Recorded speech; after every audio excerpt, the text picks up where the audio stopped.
Hello there. Thank you so much for joining us. This is News Channel Nebraska. My name's Eric McKay. Let's take a look at our top headlines today. Beginning in northeast Nebraska, where a woman is headed to federal prison related to a fatal crash. 30-year-old Donica Walker of Walt Hill sentenced to 6 years in federal prison Wednesday. Walter was convicted of involuntary manslaughter after striking and killing a motorcyclist with her minivan while driving on Highway 75 on the Winnebago Reservation back in February. Law enforcement say Walker was driving while intoxicated above the legal limit. She'll also have to pay $23,000 worth of restitution to the victim's family. A small town south of the state line reeling from the aftermath of a deadly interstate police chase. The incident happened while authorities were chasing a man who'd fled from law enforcement originally in Nebraska. Now, residents are mourning the teens that lost their lives. Andy Alcock has more.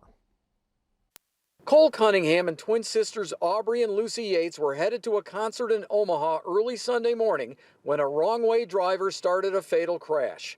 All recent Kearney High School graduates, Cole and Lucy, died. Aubrey was injured. Josh Baker saw how it all started. 10 miles north of the Missouri state line, he saw Iowa State troopers right in front of him try to stop an assault and kidnapping suspect with a 1-year-old boy in his vehicle. Josh said the suspect did a U-turn, then drove down the northbound I-29 off-ramp heading south, with the Iowa State trooper in an unmarked pickup truck pursuing him. My opinion, I don't think it was the smartest move to go opposite lane of traffic, even a Sunday morning. You're putting at so many civilians at risk. Vehicle on fire. This is going to be from a pursuit. That Broadcastify audio from the Atchison County, Missouri Fire Department is talking about the suspect's vehicle with a 1-year-old boy trapped inside. A Fremont County Sheriff's deputy was able to rescue the baby. Aubrey Yates was also rescued, but her twin sister Lucy and their friend Cole didn't make it. It's just tragic. They're a tight-knit family and they're a great family. Arrangements for the teens are pending as this town begins a painful grieving process. In Kearney, Andy Alcock, KMBC 9 News. More than 167,000 pounds of ground beef have been recalled due to a possible E. coli contamination. The beef shipped to restaurants from Wolverine Packing Company. Since the beginning of the month, 15 people who had eaten ground beef reported feeling ill up in Minnesota, but the meat was sent all over the country. A sample tested yesterday was positive for E. coli. The impacted items could have been sold both fresh or frozen. The FBI warns that scammers are increasingly cashing in on America's older adults. Between 2021 and 2023, reports of fraud against seniors rose by more than double. Losses skyrocketed over 4 times, surpassing all other types of scams. Casey Wannenberg spoke with an FBI agent who's raising awareness among Nebraska's seniors. You access your bank account. It's not every day that an FBI agent visits Valentine, Nebraska, but he's in this small town to talk about a big problem. In 2023, there were $3.4 billion of fraud. Across Nebraska and the nation, elder fraud is on the rise. That's why Assistant Special Agent in Charge Clint Nafee met with residents at Cherry Hills Estates. They come from a different generation, and they're willing to help.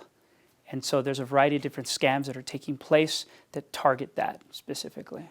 Some of the most common scams are sextortion, grandparent fraud, and investment schemes. But Nafee says those involving technology are the biggest problem. It's evolving consistently, and then when folks get an email, they click on it, and once you click on that email, you're downloading malware that affects your system, and they can see the things that are happening. So what should you do if you get a call or an email that might be a scam?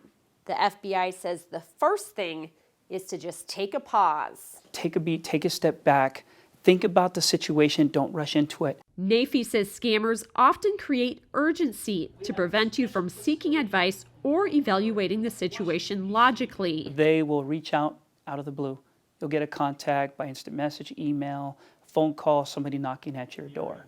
Scammers that can be especially active during the holiday season. These criminals are preparing for the holiday season, and fraud's a big part of that. They're going to hop on your joyous mood of the holidays. They're going to look to see if they can get you to donate money. Is 250 true? But hopefully with these tips and this visit, Go ahead and fewer scan. seniors will experience fraud and enjoy a happy, healthy, and financially safe holiday season. In Valentine, Casey Winneberg, News Channel, Nebraska. Now, if you think you've been scammed, it's important to contact your local law enforcement immediately. You should also report it to the FBI online at ic3.gov. You can find the link to that website under this story at newschannelnebraska.com. Law enforcement officials around the state will be making sure drivers are buckling up over the Thanksgiving holiday. State and federal highway officials have announced the Make It Click campaign, used to be known as Click It or Ticket. Well, starting Saturday and running through December 1st, law enforcement will be paying special attention to whether or not drivers and passengers are buckled up. Highway officials say it's particularly important in Nebraska, which ranks second worst in America in seatbelt usage. According to highway statistics, 223 people have been killed in vehicle crashes in Nebraska this year, 70% of whom were not wearing seatbelts. The AAA, meanwhile, says they expect a record amount of drivers this Thanksgiving season. Southeast Community College has begun discussing financing options for the next round of the college's facility improvements. The board met in Beatrice this week, discussing upcoming residence hall proposals at campuses in Lincoln and Milford, along with new program facilities at all three campuses. Doug Kennedy has more. The college has used revenue bonds backed by student fee income, certificates of participation called COPS funding, and private donations. The type of building that we're building has to have a different type of financing. The state statutes in Nebraska are very specific. The revenue bonds can be issued for only 4 types of projects: dormitory projects, parking projects, student union and rec facilities, and health facilities. That is it. If we're financing any kind of project that doesn't fall in one of those 4 categories, we have to find an alternative financing method.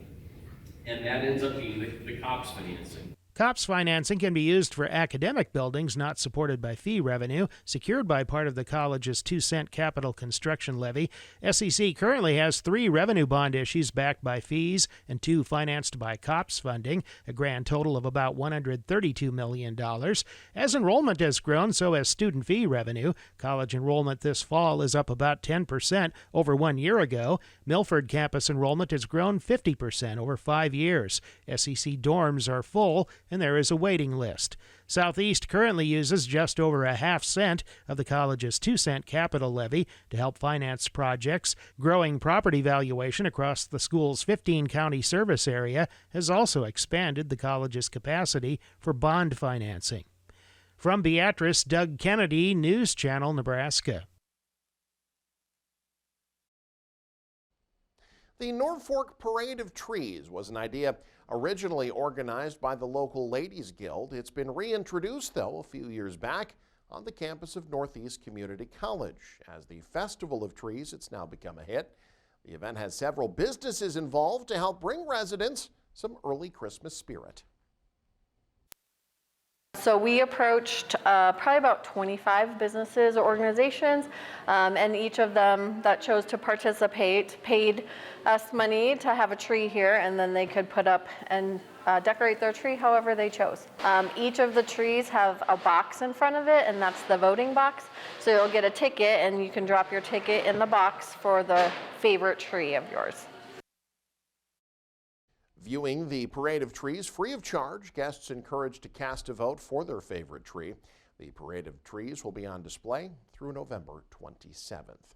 Well, we're a week away from Thanksgiving. It's coming just weeks after a divisive U.S. presidential election, and some might be feeling stressed out about the idea of gathering with people who may have voted differently.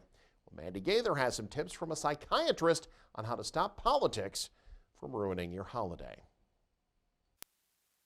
U.S. voters have spoken, and whether your candidate won or not, the holidays are happening. If you know that there are differences amongst family members or you're worried about these tough conversations coming up, I think it's really important to be able to have a conversation in advance. Psychiatrist Dr. Nicole Tarui with El Camino Health says after an emotional election, Americans need quality time with loved ones. So she says not to let politics stop you from getting together. There's a deep brain structure called the amygdala that's responsible for fear and anxiety. When the amygdala is operating, we're often flooded with really intense emotions, and it's very hard to have productive and calm conversations. That's why Tarui says to set expectations before the gathering, decide which topics are off limits, and focus on the holiday, not on politics. If we can really set the intention that the holidays are really about that, it can make a very big difference. Sometimes it can be hard to steer clear of big topics, so Tarui says not to avoid tough conversations. Instead, remember your shared values and consider listening. It may deepen your understanding of a loved one's beliefs. And if things get too contentious, it's okay to take a break. I really recommend having just a one-liner to be able to diffuse these difficult conversations if it gets to a contentious point. An example of something you might be able to say is, I really respect your opinion on this matter, and we're going to have to agree to disagree. For Health Minute, I'm Mandy Gaither. Or you can do what I did, just move 4 states away. That way you don't have to talk to anybody. I'm kidding. I love you, Mom and Dad. Finally, just in time for the holiday travel season, American Airlines rolling out technology that will shame people that cut in line during the boarding process. Yes, this is for real. The airline says passengers who try to board before their assigned group will set off an error beep alerting the gate agent. The technology was tested over the last 3 months in 3 airports, and there was positive feedback. American now rolling out the technology to over 100 airports. The carrier says they plan to expand it to additional hubs later on. And you can stay up to date with the very latest by following us online. Head to newschannelnebraska.com and click on the news tab there. You can also follow us on X, like us on Facebook and Instagram as well. Thanks for joining us. Have a great day. You're watching News Channel Nebraska.